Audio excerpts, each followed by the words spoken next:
Friends, কেমন আছেন? আশা করি আপনারা সবাই ভালো আছেন। তো আজকে আমি চলে এসেছি, আজকে একটু মাছ ধরতে চলে এসেছি একটা লেকের মধ্যে। একটা ছোট লেক আমাদের এখানে বীরভূম ডিস্ট্রিক্ট লাভপুরে একটা ছোট্ট একটা লেক আছে। সেই লেকের মধ্যে, তো এই লেকটার সম্বন্ধে এখন সবাই জানে না। তো এখানে আমরা চলে এসেছি একটু ওই দেখুন মাছটা লড়ছে, বাট হাওয়াটা দিচ্ছে বলে একটু বুঝতে পারছি না। বাট একটা মাছ ছেড়ে গেল, খুব আফসোস হচ্ছে আমার যে মাছটা আমি পেলাম না। দেখুন এই পুকুরের মধ্যে অনেকজন মাছ ধরছে। দেখুন অনেক লোক বসে আছে। ওই দেখুন ওই সাইডে বসে আছে, আবার এই সাইডে প্রচুর লোক বসে আছে। আর এটার গভীরতা প্রচুর অনেক গভীরতা। এটা কি বলবো, এটা একটা ছিল মোরাম খাদান, ঠিক আছে। তাই এখান থেকে মোরামগুলো তুলে নেওয়া হয়েছে, তার জন্য এটা প্রচুর গভীরতা। এখানে গভীরতা আপনি নামতে পারবেন না, নামতে পারা যাবে কিন্তু মানে হয়ে যাবে 50, 60, 100 ফুট তো হবেই, প্রচুর গভীরতা। তার জন্য এখানে মাছ সবাই ধরতে আসে, অনেক বড় বড় মাছ আছে, কাতলা, রুই, মৃগেল। তো আজকে আমরা চলে এসেছি, আমি আর একজন এসছে আমার সাথে। তা আমি এখানে একটা ডাঁড়া, একটা হুইল ডাঁড়া, একটা যেটা টগি বলি আমরা, টগি নিয়ে এসেছি। তো মাছ পেয়েছি 2-4টে, আমার কাছে নেই, আমার যে সাথী আছে সে ওই দিকে আছে। তো পরে দেখাবো আপনাদেরকে মাছটাও। একটা ছোট মাছ পেয়েছি, বড় পাইনি। বড় যেটা সেটা ছেড়ে গিয়েছে। আমাদের এই যে টগিটা আছে, টগির 3টে বড়শি ছিঁড়ে নিয়ে চলে গিয়েছে, ঠিক আছে। আমরা গিয়েছিলাম নদীতে মাছ ধরতে, তো নদীতে একটা বোয়াল মাছ লেগেছিলো। তো সেই বোয়াল মাছটা 3টে বড়শি ছিঁড়ে নিয়ে চলে গিয়েছে, খুব আফসোস হচ্ছে। তো সেখানে আমরা মাছটা তুলতে পারিনি। আর তারপর এখানে আমরা এসেছি, তা দেখা যাক এখানে কি হয়।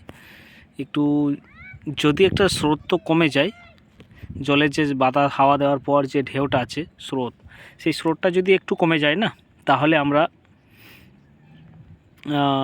একটু বুঝতে পারবো যে মাছে খাচ্ছে কি খাচ্ছে না, ঠিক আছে, কি করছে।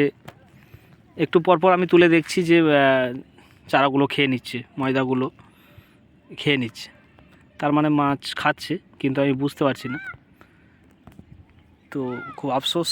তো এখান থেকে আমি যাব না, অন্য জায়গায়। এখানে খাচ্ছি যেহেতু, একটু পরে হয়তো হাওয়া কমে গেলে আমি এখানে বুঝতে পারবো যে আমার খাচ্ছে কি। দেখুন আমার এই যে এইটার ফাতা, এইটা, ঠিক আছে, আর এইটা হচ্ছে হুইলটারের ফাতা। তো আপনাদেরকে যে কথাটা বলছিলাম, যে আপনারা সবার রিলস ভিডিও, সবারই মোটিভেশনাল ভিডিও রিলস দেখতে থাকেন, কিন্তু আপনি কতদিন দেখতে থাকবেন? সবার মোটিভেট কত হতে থাকবেন? সারা জীবন কি এইভাবে আপনি মোটিভেশনাল ভিডিওই দেখতে থাকবেন? কিছু তো করুন। ওই মোটিভেশন যে বলছে, যাকে আপনি ফলো করছেন, তার ফলো যে করছেন তার কথা একটু একটু মেনে, যে 1% মেনে যদি কাজ করেন আপনি, তাহলে অনেক সফলতা পাবেন আপনি, ঠিক আছে, জীবনে। তা রিলস দেখুন, দেখা জরুরি, দেখতে হবে, কিন্তু দেখে যে কাজগুলো করার জন্য বলছে রিলস দেখার পর, সেই কাজটা তো আপনি করুন ঠিকভাবে, তবেই তো আপনি সফলতা পাবেন, ঠিক আছে। আপনি যদি রিলস দেখার পর সেই রুলস মেনে যদি কাজ না করেন, তার কথা মানে 1%ও যদি তার মেনে কাজ করেন, ঠিক আছে, এই ফেসবুক প্ল্যাটফর্মে আমরা অনেক কিছু শিখতে পাই, অনেক কিছু শিখতে পারি, আর অনেক কিছু শিখতে পারেন আপনি যদি চান।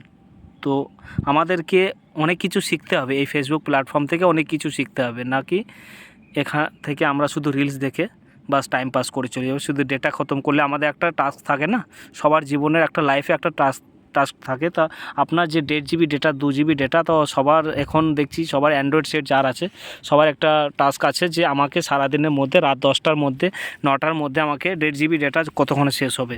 আবার সে ভাবে যে আমাকে দুপুর 1টা 12টার মধ্যে শেষ করলে হবে না, সন্ধ্যের মধ্যে শেষ করলে হবে না, এটা ঠিক যেন 12টা 1টা পর্যন্ত চলে, সেইভাবে সে ডেটাটা ইউজ করে আবার লাস্ট পর্যন্ত যদি কোনো দিন শেষ না হয় তো ভাবে যে কতক্ষণ যতক্ষণ শেষ না হবে ততক্ষণ সে রিলস দেখতেই থাকবে। তা এভাবে আপনি টাইম ওয়েস্ট করবেন না প্লিজ। আপনি এই টাইমটাকে কাজে লাগান, রিলস দেখুন ঠিক আছে, কিন্তু রিলসের যে কথাগুলো আপনি শুনছেন সবারই, শুধু আমার নয়, আমি তো আর আপনাদেরকে কিছু শেখাতে পারি না। অন্যজনের ভিডিও যাদের দেখছেন আপনারা, ঠিক আছে, যারা আচ্ছা একটু ভালো ভালো গাইড করে তাদের কথা মেনে একটু চলতে পারেন আপনি, ঠিক আছে। ফেসবুকের মধ্যে অনেক সুন্দর সুন্দর আপনারা ফলোয়ার্স পেয়ে যাবেন, তাদেরকে ফলো করুন, ঠিক আছে। তাদেরকে ফলো করে তাদেরকে মেনে চলুন, একটু তাদের কথা মতো চলুন, আপনি অনেক সফলতা পাবেন। ওকে, থ্যাংক ইউ।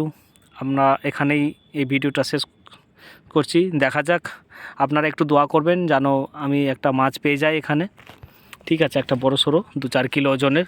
আর আমার পাশে একজন পেয়েছে 3 কিলো সাইজের একটা মাছ পেয়েছে, তার জন্য আমি এত কষ্ট করে রৌদ্রের মধ্যে বসে আছি, ঠিক আছে। দেখা যাক আমার কি হয়। ওকে, থ্যাংক ইউ।